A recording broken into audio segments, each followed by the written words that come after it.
The last remaining lava flow, which has passed over the berms or defense walls of the Svartsengi geothermal power plant, was almost stopped when we piled up a lot of soil on top of it.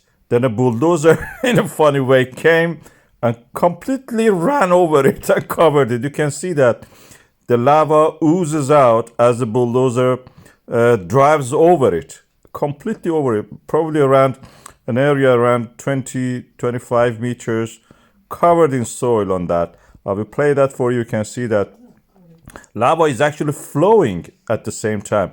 The soil is a solid material. It comes in contact with the molten material. Molten material does heat exchange, loses heat, gets solid, get close to solid, and then gradually becomes cooler and stops. It doesn't move anymore. It doesn't flow. I'm reversing it so you can see how it is. We are removing it as if it was squeezed out.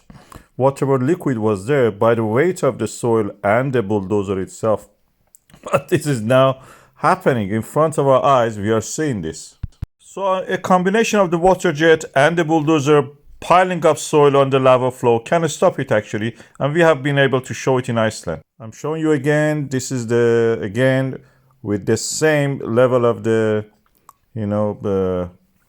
speed, but in the right direction time wise.